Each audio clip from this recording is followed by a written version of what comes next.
Good morning, ladies and gentlemen.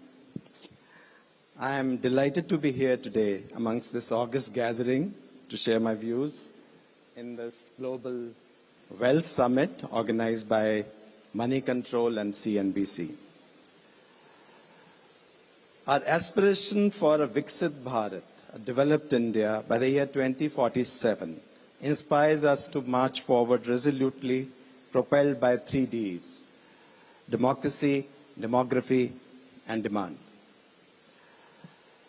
India has exhibited resilience as well as strong growth momentum over the years as we face global headwinds in terms of geo-economic fragmentation, tariff issues, and elevated uncertainties.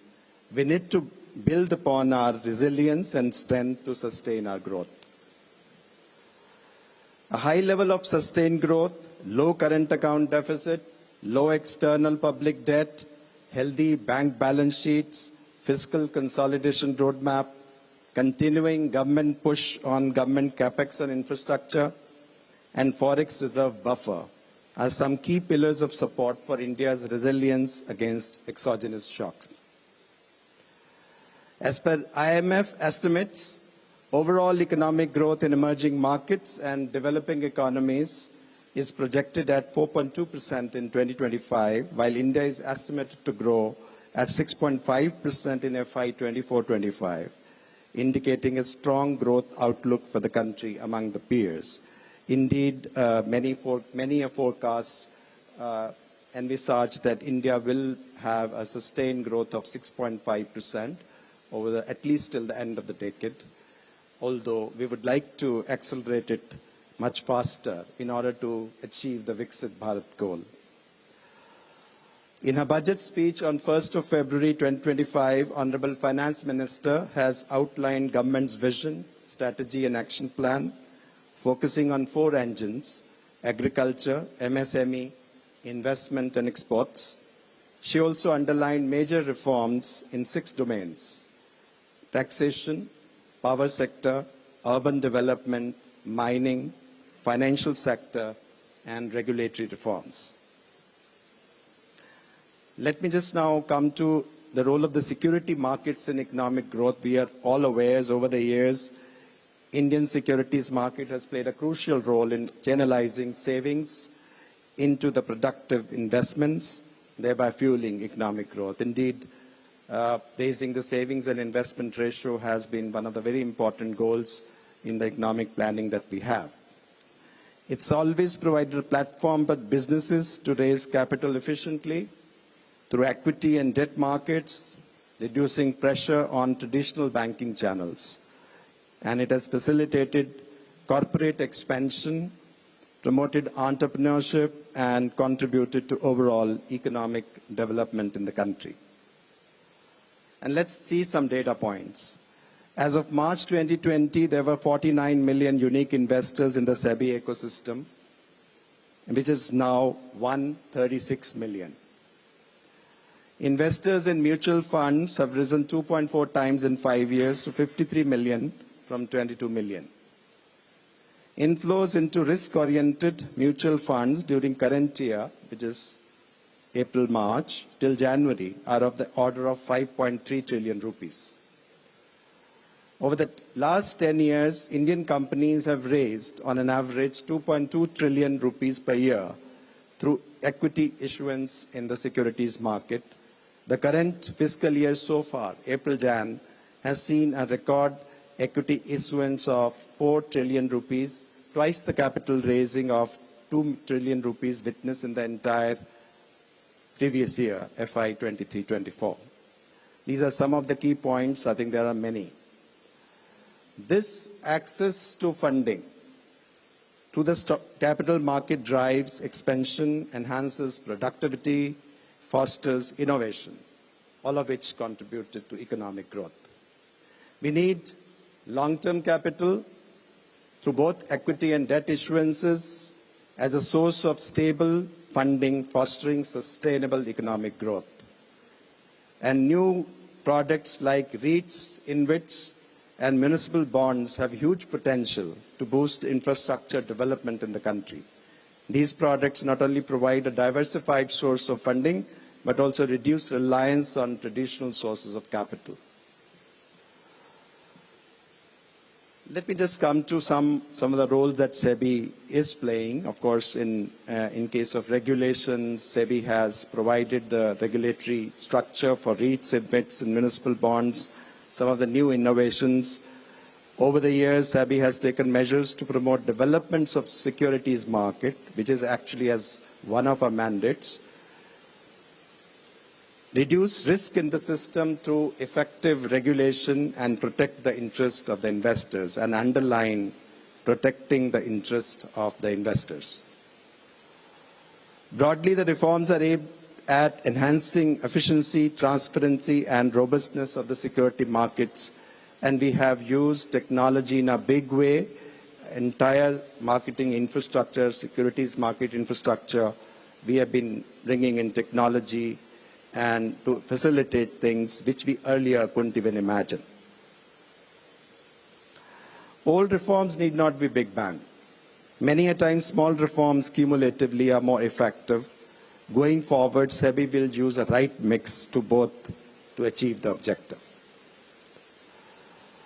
Indian capital market has witnessed a surge in individual and domestic institutional investor participation. Ease of investing through digital platforms have significantly boosted retail investor engagement. You saw one live demonstration by Mr. Vaidyanathan. I think there is enormous work which has been done by the industry in bringing in, these apps which can facilitate so easily making of investments. But then I think it also adds a lot of responsibility on us as well as the market players.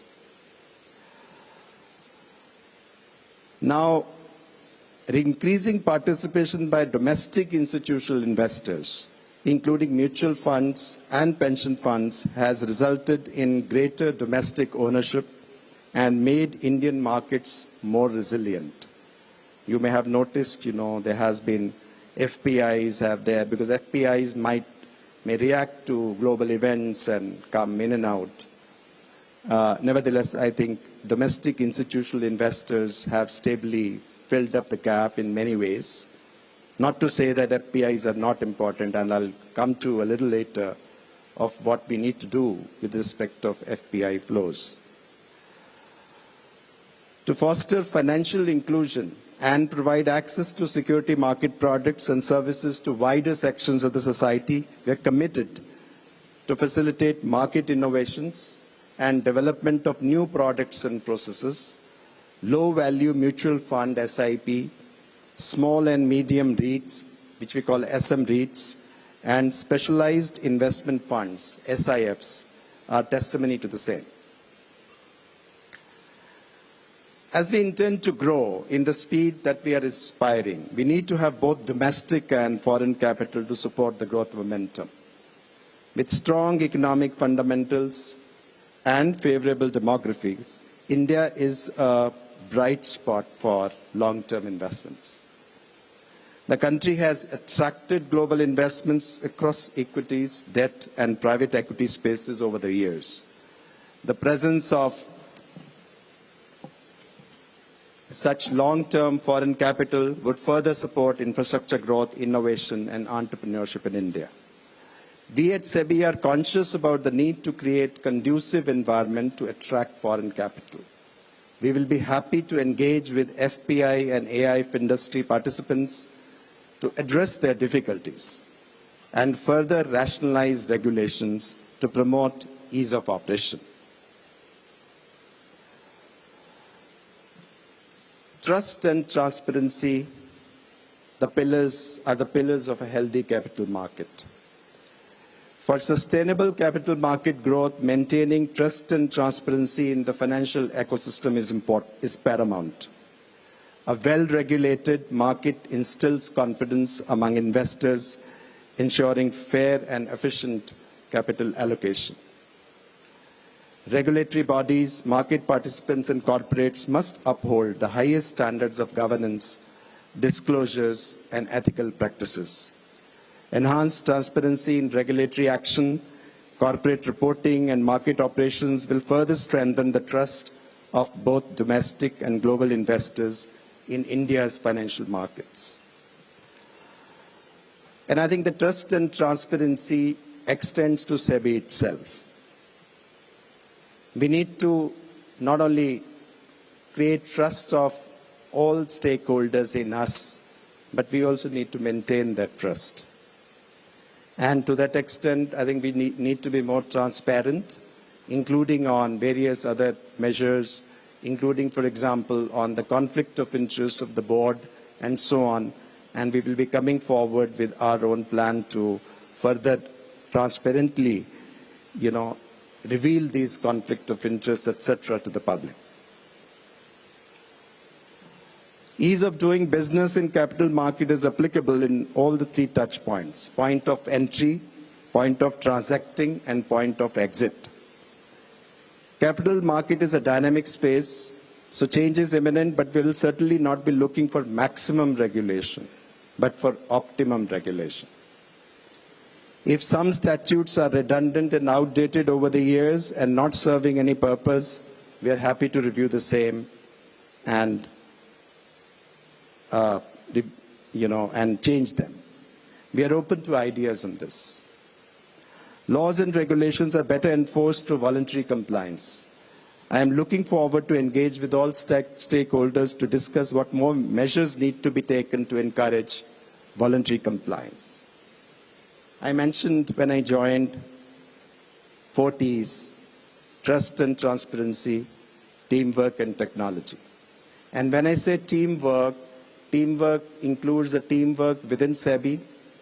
It also includes teamwork with various participants, investor bodies, the market participants, the market infrastructure institutions. And together we can actually create a further conducive ecosystem. We have come this far. We have to think of next 25 years. We have to think of how 2047 will look like, how we can move together. We have to bring in technology. As I said, technology is always a changing thing. Use the technology to do things better, to more transparent, and give the integrity to the market institution of an order which we should be all proud. But for that, we need teamwork. We need, everyone to come together to do that. So teamwork is more than what is inside. It's also outside. SEBI plus others. Same is true with technology. The market is not a straight path. In order to ensure that investors are not lost in labyrinth, investor awareness and education is very crucial. An informed investor is self-protected. SEBI's effort in the days ahead is to create awareness among both existing and prospective investors. The question is, how do we create awareness? And that is where we need to explore different models of creating awareness across this big country. As said, we may have 400 million PAN-linked Aadhaar accounts. We're still there talking about 135 million of accounts who are trading. We have very slowly we will ramp up to that number, and accordingly we must also plan that how the people are also aware of the risks, how the people are able to do the wealth management in a manner which suits them, how they allocate their own capital portfolio, which also de-risk them when they have to, and take whatever necessary in terms of allocation between the debt and the equity in a manner which suits them. As Charles Dickens said in A Tale of Two Cities, it was the best of the times and it was the worst of the times. There will be difficulties, ups and downs, but India's economic and capital market growth is a strong trajectory backed by policy support, structural reforms, and rising investor participation. With a thriving securities market playing a pivotal role in economic acceleration, India is well positioned to remain a global investment hub and a key driver of the 21st century economy. Thank you for your attention. Jai Hind.